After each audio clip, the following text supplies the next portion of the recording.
The edifice of philosophy also rests on some concepts. We start with induction and deduction. Deduction means drawing conclusions from premises which are assumed to be true. For example, from the premises all men are rational and Donald Trump is a man, the only conclusion we can draw is that Donald Trump is rational. Deduction consists in applying a general idea or principle which is assumed to be true to particular cases. For example, take the argument only democracies have the right to make nuclear weapons.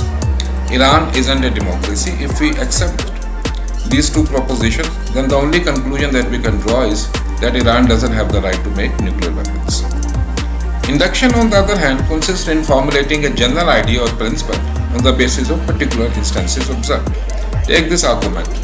George Bush was an American president and he started a war. Barack Obama was an American president and he started a war.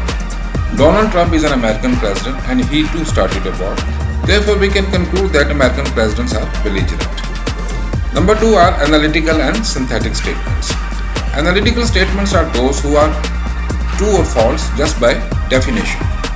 For example, a black cat is a cat. Only by looking at the statement, we can say that it is a true statement. Likewise, the statement that 2 plus 2 is equal to 5 is a false statement, and just by looking at the statement, we can say that it's a false statement. Synthetic statements, on the other hand, are those whose truth or falsehood cannot be determined just by examining them. We need empirical evidence to confirm or refute them. For example, the statement that Iran doesn't have nuclear weapons, or the statement Muhammad Ali beat George Foreman. So both these statements are true, or even if they are false, we can determine their truth or falsehood only by observation. You are watching Wisdom of Life. Number 3 are a priori and a posteriori knowledge. A priori knowledge is the knowledge that can be obtained independent of sense experience. It is a knowledge that depends on pure thought or reason. A posteriori knowledge, on the other hand, can be obtained only by sense experience. So the distinction between a priori and a posteriori corresponds to the distinction between empirical and non-empirical knowledge. Now, the scope of a priori knowledge is a matter of great controversy in philosophy. For philosophers like Immanuel Kant, the scope of a priori knowledge includes not only analytical statements but also our notions of time and space and causation. However, for empiricists like David Hume and Bertrand Russell, the scope of a priori knowledge consists only of analytical statements, the statements that are true or false by definition. For example, the statement that a thing cannot both exist and not exist, or if Trump is older than Biden and Biden is older than Obama, then Trump must be older than Obama. For empiricists, there cannot be a priori synthetic statements, and all our knowledge of the external world comes through the senses. Number 4 are substance and accident. In philosophy, a substance means an independent entity that exists on its own, while an accident is a dependent property that inheres in a substance. For example, look at this table. This is a substance because it exists on its own, while the qualities of color, size and texture that belong to the table are accidents.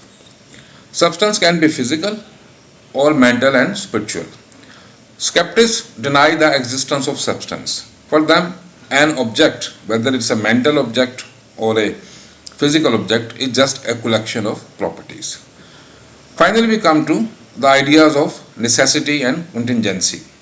The idea of necessity and contingency are used in two senses. They refer to statements as well as they refer to being or entity. Necessary statements are the statements that must always be true. For example, the analytical statements like 2 plus 2 is equal to 4. Contingent statements may conceivably be false in some situation. So contingent statements are synthetic statements. For example, gold is yellow. It's a true statement, but it is possible to conceive that in some situation gold may not be yellow. Then we come to the idea of a necessary being. It's a being whose non-existence is inconceivable, that is, a being which must always exist, while a contingent being is the being which may or may not exist. For some philosophers, the only necessary being is God, or God is a necessary being. whose non-existence is impossible, while the world is a contingent being. I trust you like this video. Please like, share and subscribe to my channel Wisdom of Life. Thanks for watching.